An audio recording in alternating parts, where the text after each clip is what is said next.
First, this is a first time I've been to any Jewish event that started on time. Secondly, at the end of my speech, I will answer any question you want except about Donald Trump. And thirdly, Jonathan gave part of my speech today, and I appreciate it.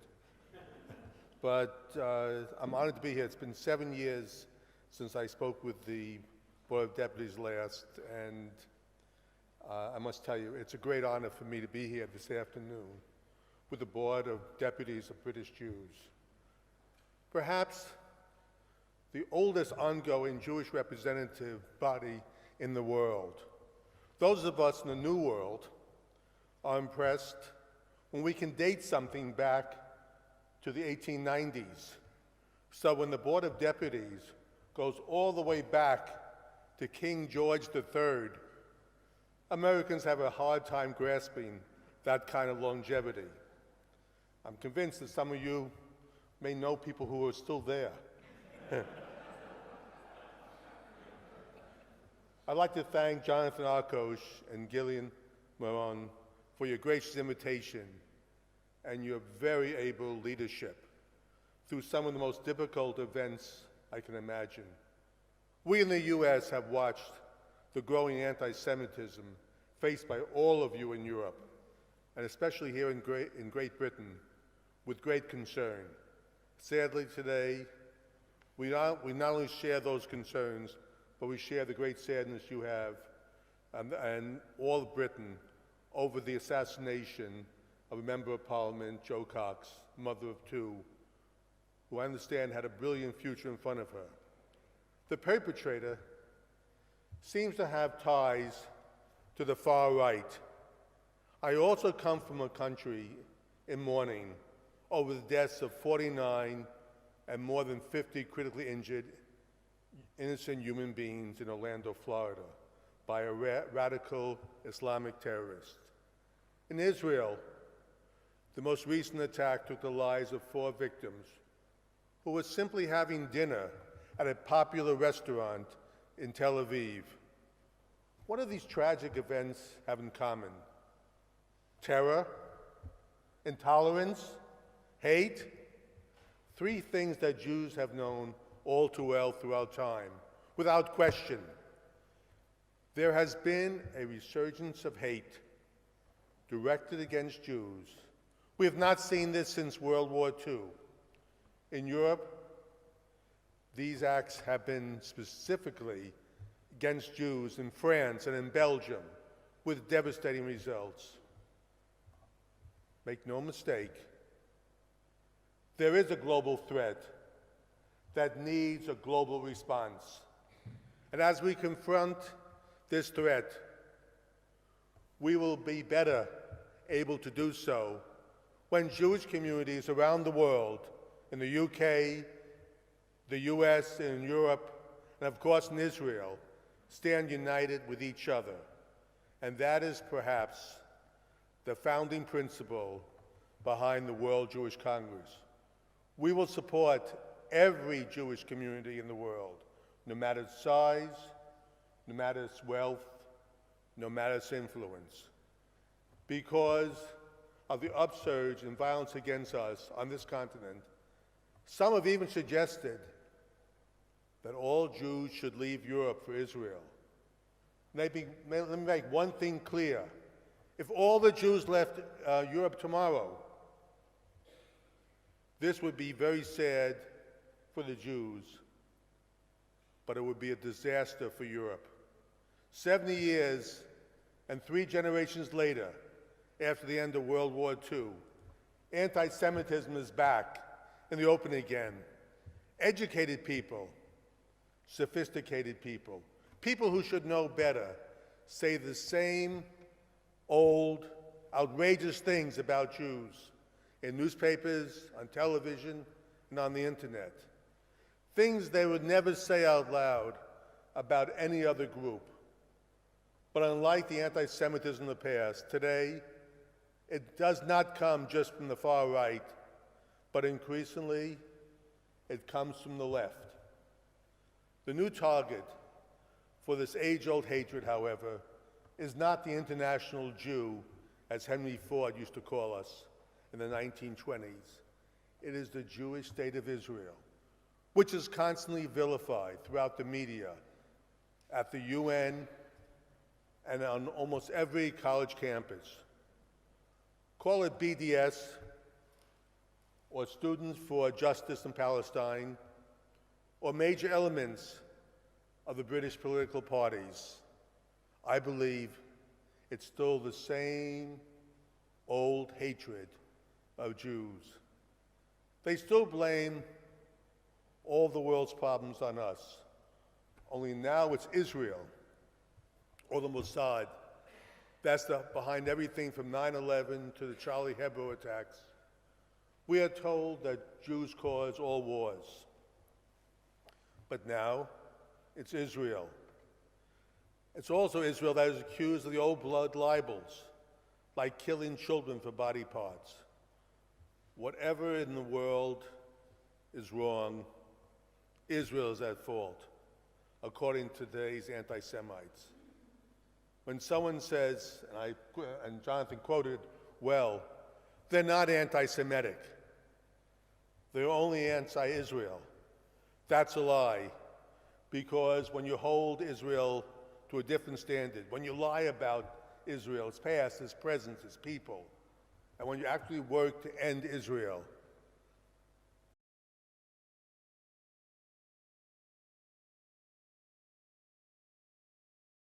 the British community certainly knows this better than most others. There is a deep and well-founded concern over the statements by the leaders of the Labour Party. The anti-Zionism and the BDS movement on various campuses is more active here than in most countries. Earlier this year, the School of Oriental and African Studies at London University voted to boycott Israel, and this was sanctioned by the university. Would London University or any other school tolerate the same sanctions against blacks, Muslims, gay people? You know the answer to that. So if it's not okay to sanction these groups, why is it okay to sanction Israel? Why is it okay to sanction Jews? Because, make no mistake, these people are not just sanctioning a country, they are sanctioning a people, and that is not all right. The BBC, once the gold standard for journalism, seems to have a special vendetta against Israel, not unlike that of the UN. I particularly want to commend the board for challenging the deplorable anti-Semitism in pockets of mainstream politics. Jonathan, you gave an exceptional testimony at Parliament hearing last week and clearly articulated the community's just concerns. I join you, Jonathan, and the board in demanding action. On another front, I am heartened by the resolve of British Jewry. I spoke in Jerusalem in January about the evil of BDS movement. I say again here today that this is a profoundly anti-Semitic movement with ties to the Muslim Brotherhood that seek the destruction of the Jewish people. The Better Way Than Boycott document that you have created offers positive alternatives to BDS. The Fair Play Campaign Group brings together Jewish and pro-Israel groups brilliantly. Your meetings with senior executives of Sky News and BBC have, I believe, yielded results. You have pushed back against local councils flying Palestinian flags and passing BDS motions. Jonathan, Gillian, and all of you have not been silent in the wake of this onslaught.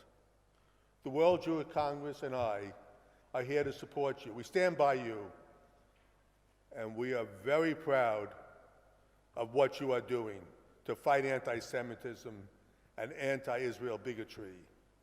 And we will support you in all that you are doing on all these fronts. The problems we face as a people in 2016 are very real, but there is something absolutely vital that everyone in this room should remember.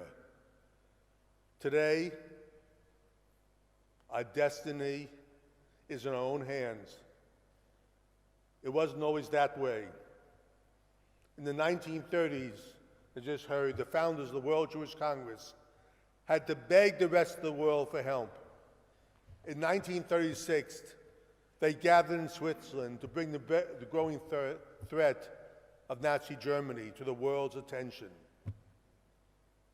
I must tell you, that was the time of the founding of the World Jewish Congress, and their cry, as you heard, fell on deaf ears. 6 years later, in 1942, Gary Regner sent the famous telegram, and he was the first secretary of the World Jewish Congress. And he talked about the Holocaust in his telegram. And again, it fell on deaf ears. We did not have the power to get it done. Much of the world's attitude towards us may not have changed, but one thing has definitely changed. We have changed. We have no longer the era of the ghetto Jew or the timid Jew. We are no longer the quiet Jew. We will speak out. The World Jewish Congress does not have an army to defend the Jewish people.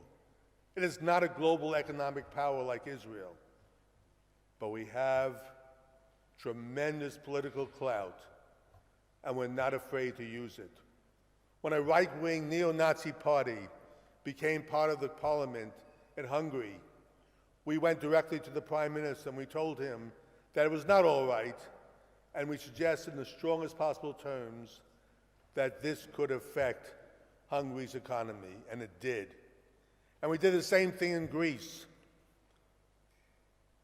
When I spoke at Auschwitz last year for the 70th anniversary of liberation, I said that it was not just world anti-Semitism that led to the Holocaust. It was world indifference. That is why I am fighting world indifference to anti-Semitism. Whenever I see it, we must all constantly fight that indifference. It doesn't stop there. The challenges we face in 2016 may be as old as time. But with technology and the internet, we must find new ways to fight these challenges. That is why our great priority of the World Jewish Congress is the next generation. The Jewish children around the world are our future, and we are committed to getting them involved, to making them proud of their inheritance. And what we intend to do, we have new forms of communication to involve them, not our old ways. We will use social media like it's never been used before, and we have already seen some of the positive effects.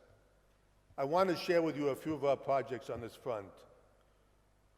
We have created the Jewish Diplomatic Corps, which some of them are here in England, young people between the ages of 25 and 45 who have been trained to lobby their governments for their Jewish communities.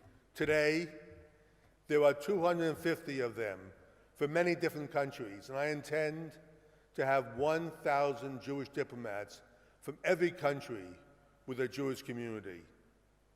We're in the process of creating a website that will monitor all anti-Semitic, all anti-Israel activity on college campuses.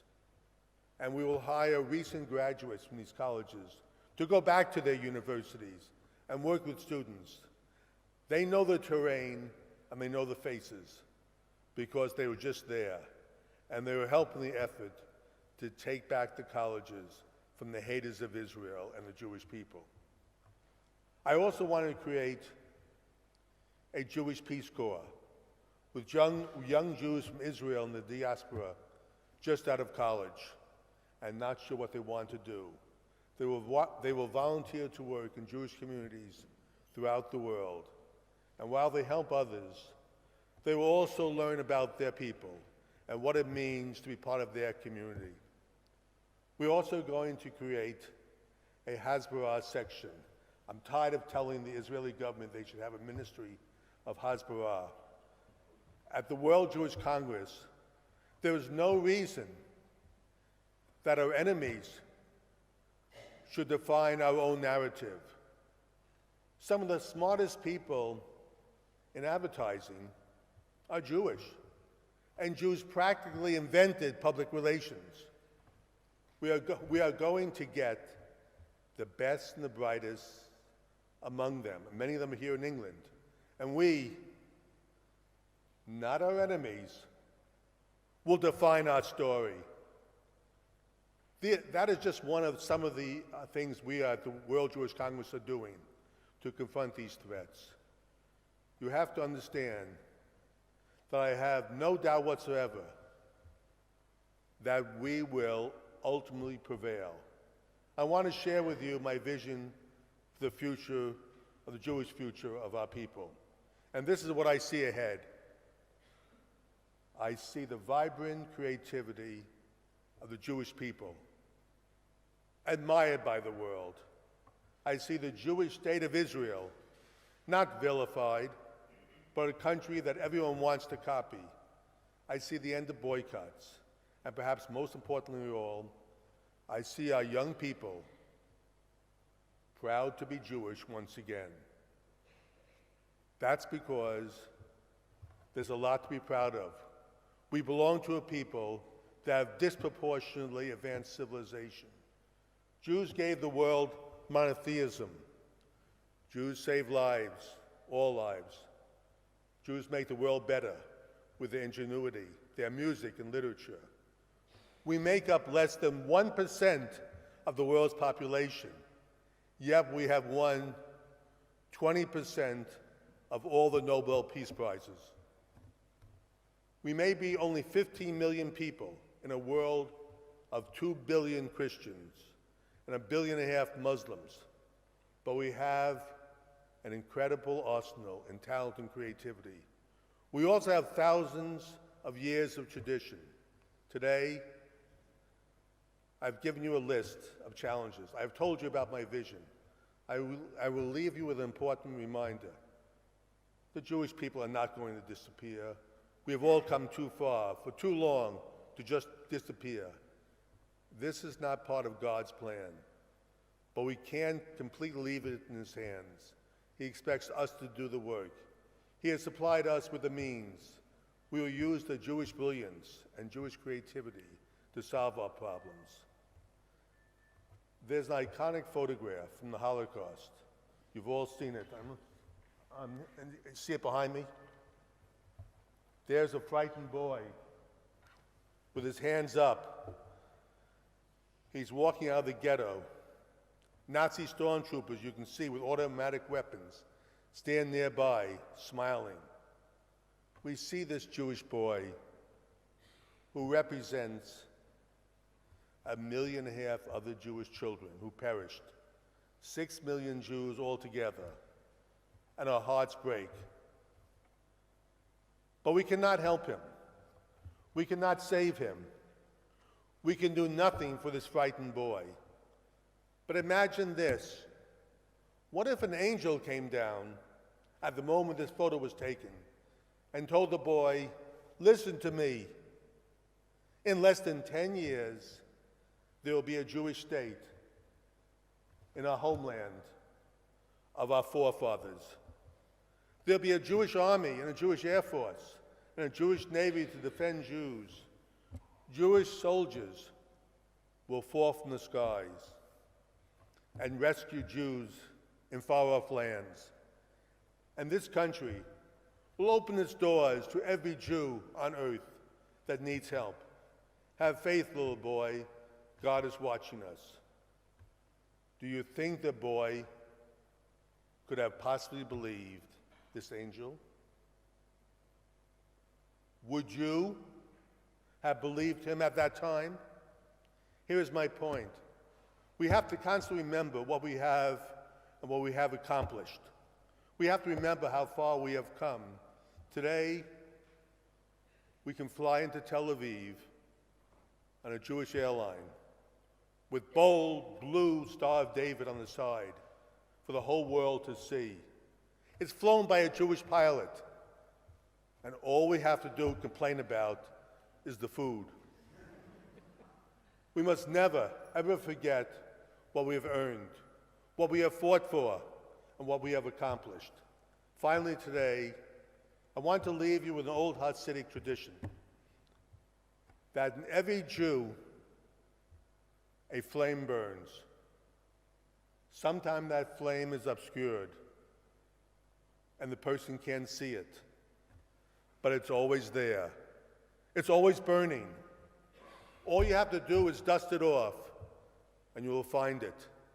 35 years ago, when I served as U.S. Ambassador to Austria, I saw a group of Jewish children from the Soviet Union in a nursery school in Vienna, learning about their heritage for the first time.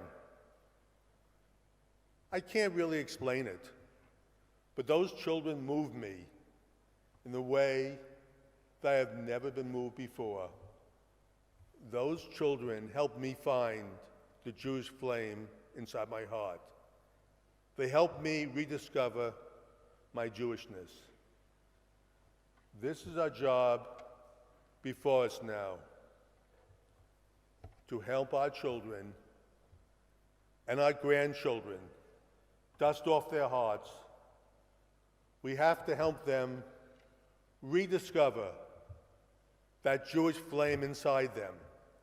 This isn't just important for Jews, it's important for everyone, Jews and Gentiles, because for over 5,000 years, that flame has been lighting up the entire world.